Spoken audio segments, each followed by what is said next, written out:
আমি এপিসোডের শেষে একজন শহীদের গল্প বলি। আজকে চট্টগ্রামের এক শহীদের গল্প বলবো। শহীদ সাইমনের গল্প। 18 জুলাই বহদ্দারহাট এলাকায় আন্দোলনরত শিক্ষার্থীরা অবস্থান নিলে সংঘর্ষের আশঙ্কায় দুপুর 2টার দিকে দোকান বন্ধ করে সাইমনকে ছুটি দিয়ে দেন মালিক মিঠু চৌধুরী।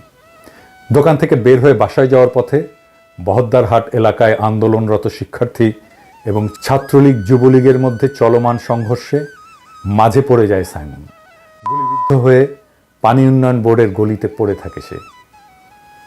পরে স্থানীয়রা অচেতন অবস্থায় পড়ে থাকা সাইমনকে উদ্ধার করে চট্টগ্রাম মেডিকেল কলেজ হাসপাতালে নিয়ে গেলে চিকিৎসকরা তাকে মৃত ঘোষণা করেন। তার বুকে আর পিঠে 2টি চিহ্ন দেখা যায়। সাথে কোনো আইডি কার্ড বা মোবাইল ফোন না থাকায় তার পরিচয় প্রথমে শনাক্ত করা যায়নি। সাইমনের বয়স যখন মাত্র 1.5 বছর, তখন ক্যান্সারে মারা যায় বাবা আমিন রাসুল। মা রহিমা বেগম বুদ্ধি প্রতিবন্ধী বড় ছেলে এবং সাইমনকে নিয়ে চালিয়ে যান জীবন সংগ্রাম। মাত্র 10 বছর বয়সে দৈনিক 30 টাকা বেতনে একটা চায়ের দোকানে কাজ নিয়ে জীবন সংগ্রামে মায়ের সাথে যোগ দেয় সাইমন।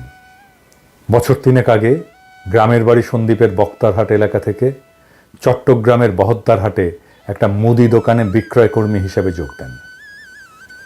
করিতকর্মা এবং চটপটে স্বভাবের কারণে সবাই তাকে পছন্দ করত।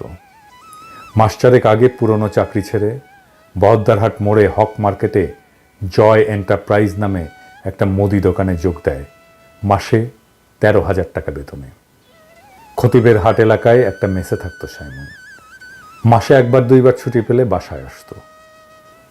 সকালে সন্দ্বীপ থেকে পিঠাপুলি নিয়ে এসছিলেন তার মা। তার খালা ফ্রিজ থেকে গরুর মাংস বের করে রেখেছিলেন। সাইমন নাকি পিঠা খুব পছন্দ করত।